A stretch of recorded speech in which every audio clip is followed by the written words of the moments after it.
শুভ সকাল বন্ধুরা, কেমন আছেন সবাই? আশা করছি আপনারা সবাই খুব ভালো আছেন। এপিএসএস ব্লগের আরও একটি নতুন ভিডিওতে আপনাদের অনেক অনেক স্বাগত জানাচ্ছি। আজ সোমবার আর এখন বাজে সকাল 9:30। অনেকটা বেলাতেই আজকের ঘুম থেকে উঠেছি, তারপর বাসি কাজগুলো তাড়াতাড়ি করে সেরে আর এখন বানাচ্ছি টিফিন। খুব তাড়াতাড়ি যে ব্রেকফাস্টটা তৈরি হয় সেটাই আজকের বানাবো। তো এই যে একটু ময়দা, একটু সুজি আর তার সাথে সাথে 2টো ডিম, একটু কাঁচা লঙ্কা, পেঁয়াজ, ধনেপাতা দিয়ে আর ভালো করে লবণ দিয়ে ফেটিয়ে নিচ্ছি। তারপর একটু তেল দিয়ে হালকা করে ভেজে নিলেই তৈরি হয়ে যাবে গোলা রুটি। তবে এই গোলা রুটিটা না খেতে এত টেস্ট কি বলবো, আর পেটটাও অনেকটাই ভরাট থাকে। তো সেই জন্য ঝটপট করে এই টিফিনটা সকালবেলা বানিয়ে ফেলছি। আটা মাখতে হয় না, অথচ খুব সুন্দরভাবে দেখুন টিফিনটা হয়ে যায়। আর তার সাথে ডিমও আছে, সুজিও আছে, আর পেটটা জানেন তো অনেকটাই ভরাট থাকে এই টিফিনটা খেলে। তো সেই জন্য সকালবেলা ঝটপট করে টিফিনটা বানালাম। তবে কি বলুন তো, ওই যে দেরি হয়ে যাওয়ার ভয়ে একটু আধটু খেয়ে তারপর ওই যে চলে যাচ্ছে।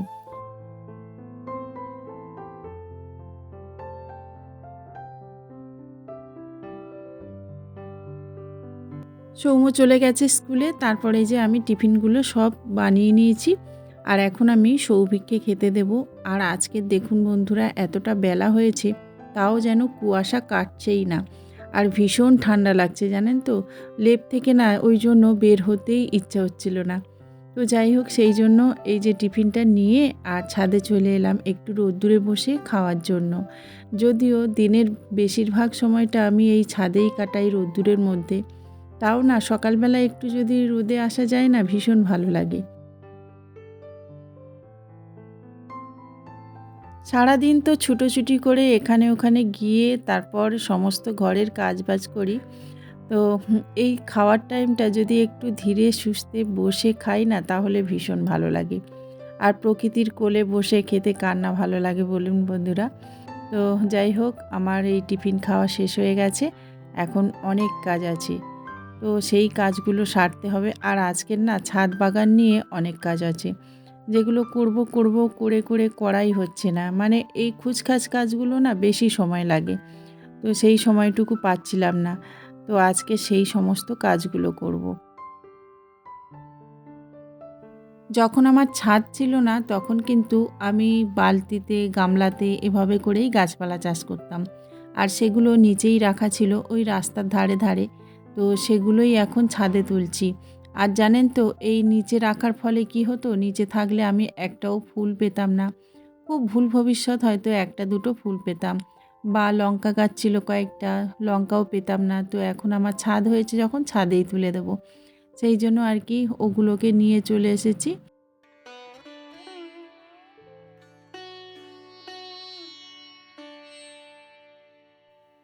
সংসারের কাজের পাশাপাশি এই যে গাছপালা লাগানো আমার ভীষণ ভালো লাগে।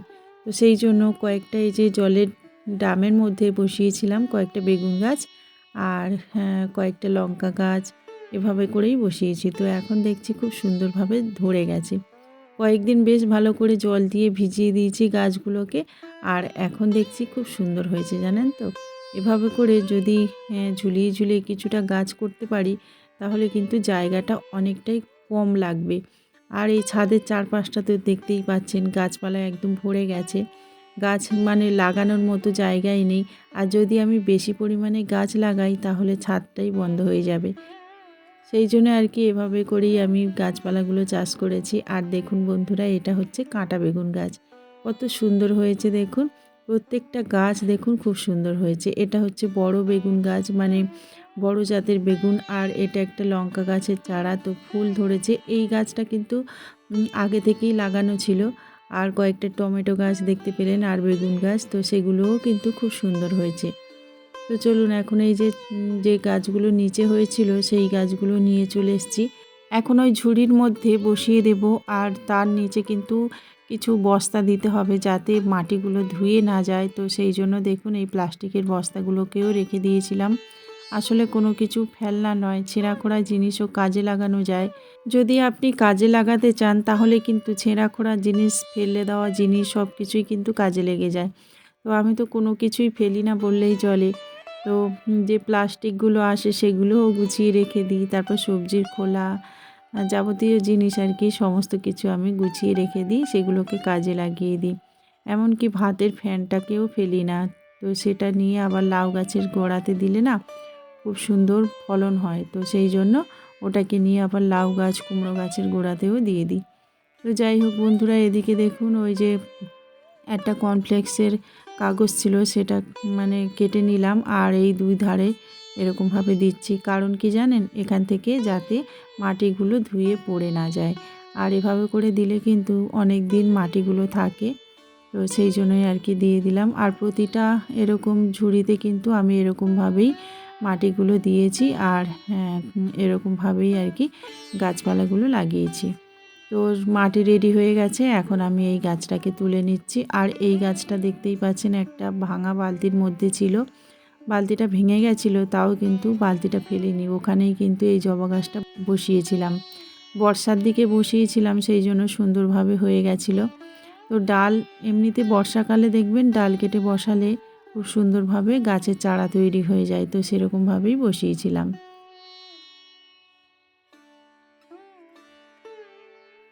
সময়ের কাজ সময়ে করলে কতটা সহজ হয়।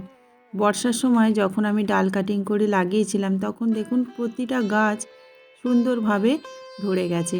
কিন্তু এখন যে গাছগুলো কাটিং করছি সেই গাছগুলোর মধ্যে মানে অর্ধেকটা বাঁচছে, অর্ধেকটা মরে যাচ্ছে। তো সেই জন্য বলে সময়ের কাজ সময়ে করতে। সময়ের কাজ সময়ে করলে অনেকটাই সহজ হয়ে যায়, তাই না বন্ধুরা? তো যাই হোক, আমার গাছগুলো বসানো হয়ে গেছে, কিন্তু এখন ওই ট্রেগুলোকে রেডি করে রেখে দেব। তাহলে যখন আমি গাছগুলো বসাবো তখন অনেক সুবিধা হবে। তো কাগজগুলো তো কেটেই রেখেছিলাম, তো সুন্দরভাবে এই যে ধার বরাবর দিয়ে দিচ্ছি। আর যখন একটু একটু করে মাটি পাবো তখন একটা একটা করে গাছ এখানে লাগিয়ে দেব। তো সেই জন্যই আর কি রেডি করে রাখছি ট্রেগুলোতে।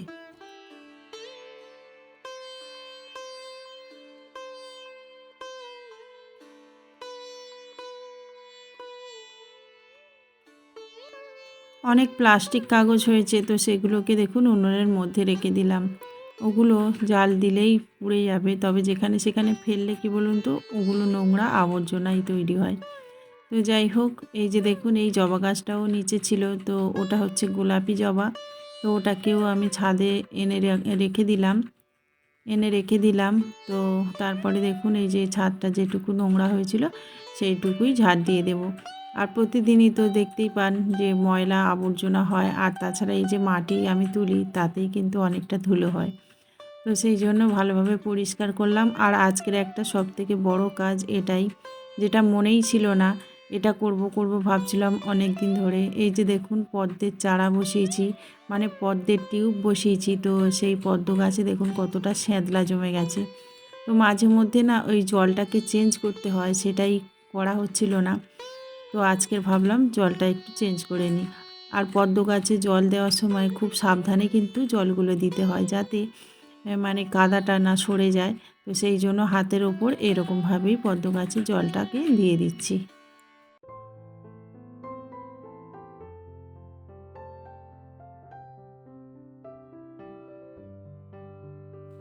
ছাদের কাজ সমস্ত শেষ হয়েছে, পদ্ম গাছের জলগুলোকে চেঞ্জ করে দিয়েছি।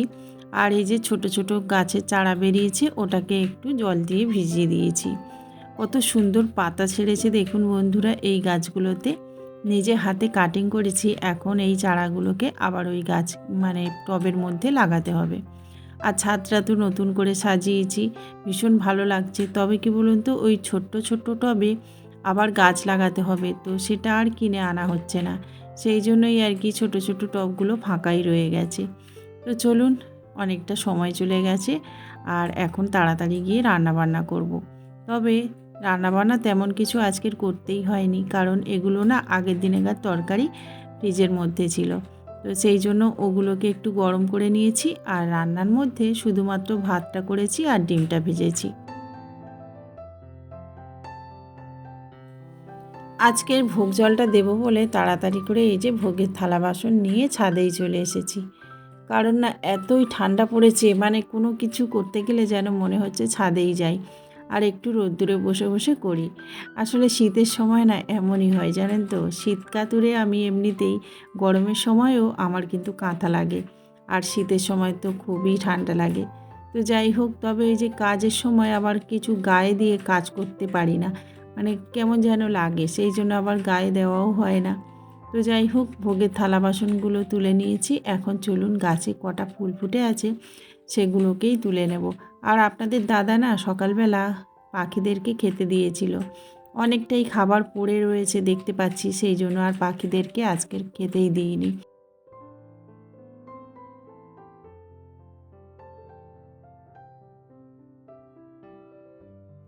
গোলাপি রঙের পঞ্চজবাটা দারুণ লাগে আমার। আর এই যে দেখুন লক্ষ্মী জবাটা, সেটাও কিন্তু খুব সুন্দর।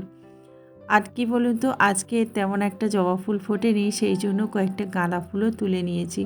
তবে বড় বড় গাঁদা যেগুলো থুবো হয়েছিল সেগুলো এখন আর নেই, এখন আছে চুটকি গাঁদা। তো এই গাঁদাগুলো আর রেখে কি করব, তো এগুলো ঠাকুরের পুজোতেই লাগুক, সেই জন্য এই যে গাঁদাগুলো তুলে নিয়েছি। এই শীতকালটা তুলসী গাছকে খুবই যত্ন করে রাখতে হয়, না হলে না তুলসী গাছ শুকনো হয়ে যায়। তো আমার এখানে যদিও রোদ্দুর তেমনভাবে পড়ে না, আর সেই জন্যই বোধহয় কিন্তু তুলসী গাছ বারে বারে শুকনো হয়ে যায়। আর জানেন তো, তুলসী গাছ শুকনো হয়ে যাওয়া কিন্তু ভালো লক্ষণ নয়। তো যাই হোক, তুলসী গাছটা না বারে বারে শুকনো হয়ে যাচ্ছে, আর বারে বারে আমি কিন্তু নতুন তুলসী গাছ বসাচ্ছি। মাঝে মধ্যে না ভালো লাগে একটু পাড়া ঘুরতে, তো সেই জন্য বিকালের দিকে বেরিয়ে পড়েছি এই যে জেঠিমাকে সঙ্গে নিয়ে আমাদের পাড়া ঘুরতে। আসলে জেঠিমারাও কিন্তু নতুন এসেছে এখানে, আর আমি তো এসে এখানে মানে মাঝে মধ্যে থেকে ঘুরে যাই। তো সেই জন্য জেঠিমাকে সঙ্গে নিয়ে আনলাম, বললাম যে চলো আমাদের পাড়াটা একটু ঘুরিয়ে ঘুরিয়ে দেখাই। আর এদিকে দেখুন নতুন নতুন বাড়ি হচ্ছে, তো সেই জন্য আবার মাঝে মধ্যে এসে এসে দেখে যাই কতটা কিভাবে বাড়িঘর তৈরি হচ্ছে আর কি। তো যাই হোক বন্ধুরা, আজকের ভিডিওটা এখানেই কিন্তু শেষ করেছি। আশা করছি আপনাদের খুব ভালো লেগেছে, আর ভালো লাগলে লাইক কমেন্ট শেয়ার করবেন, আর সাবস্ক্রাইব করে আমার পাশে থাকবেন। নমস্কার।